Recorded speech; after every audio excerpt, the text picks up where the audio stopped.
I have too much motivation. Honestly, it gives me so much energy.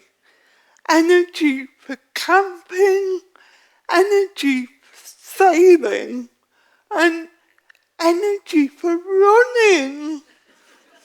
That's running my own business.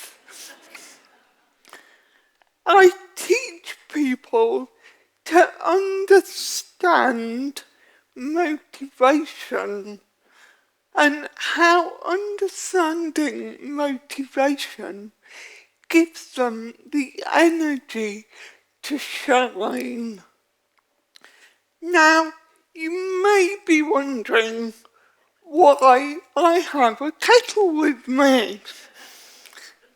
Have you ever thought about different people needing different types of energy, just like a kettle?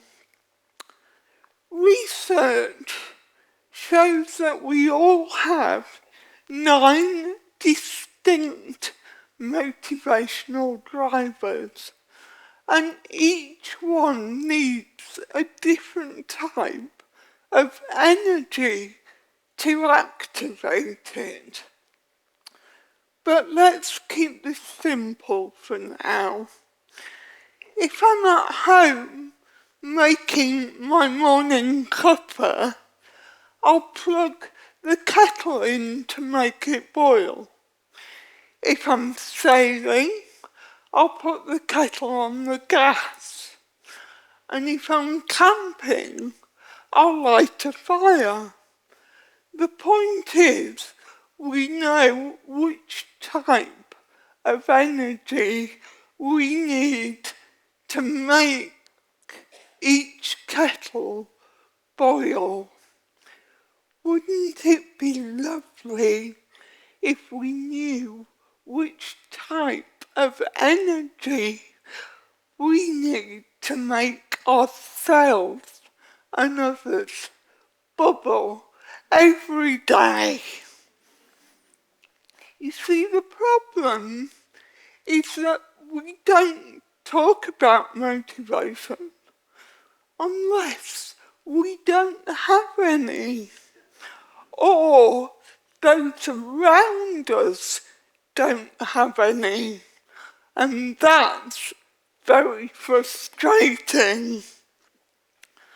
The other problem is that there's a lot of people who are unmotivated.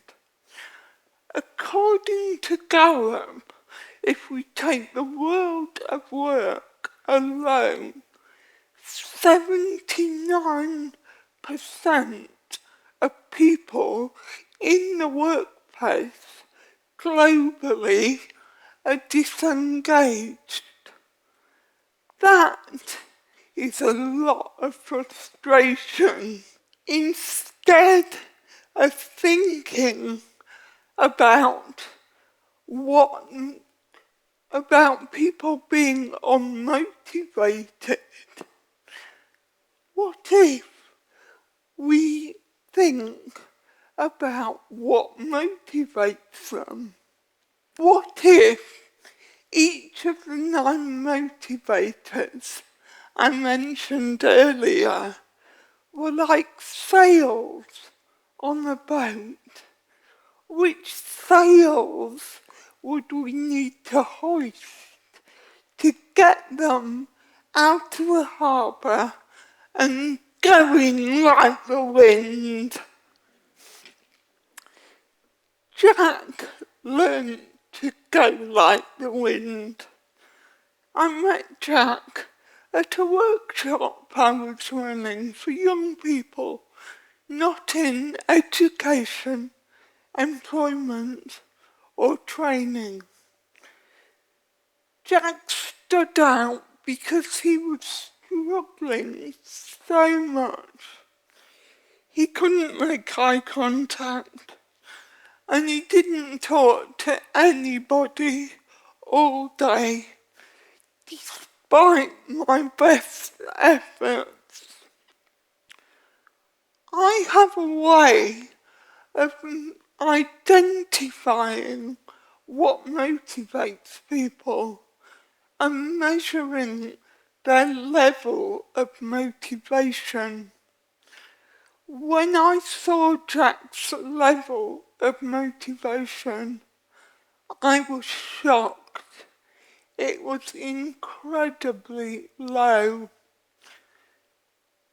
Jack's lifestyle was isolated.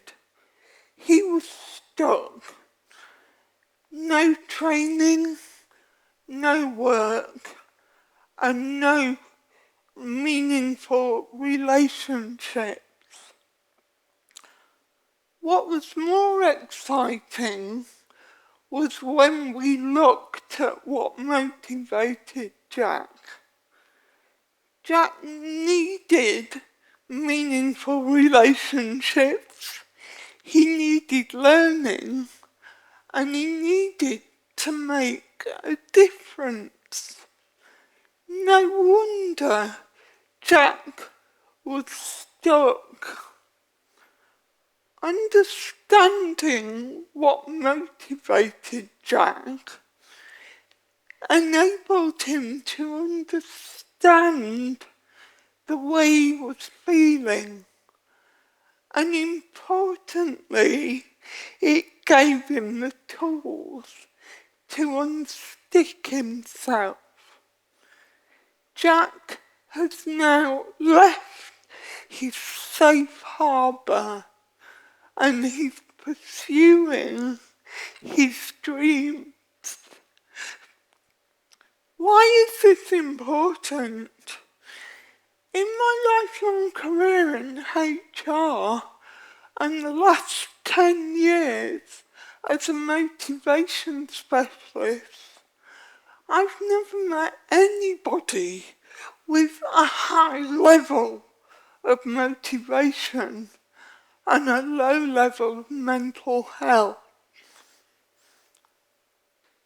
No one starts a new job unmotivated, right? So what has happened to the 79% of people globally who are disengaged at work?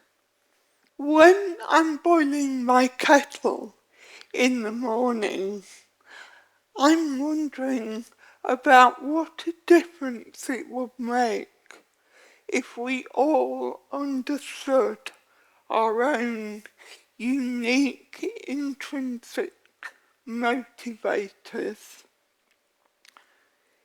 Gallup has estimated the global cost of disengagement is $9.6 trillion every year. What I care about is the cost to you, to your family, to your children, and to your mental health. It doesn't take rocket science to keep everybody bubbling with energy. So next time you don't feel motivated, or a member of your crew isn't motivated, ask yourself what their motivators might be. How can you help put the wind in their sails? Because when we understand our own motivators, life becomes plain sailing. Imagine that. Now, back to my kettle. It's gone cold. life is too short to be unmotivated. It must be time to put the kettle on and get the water boiling for a cuppa.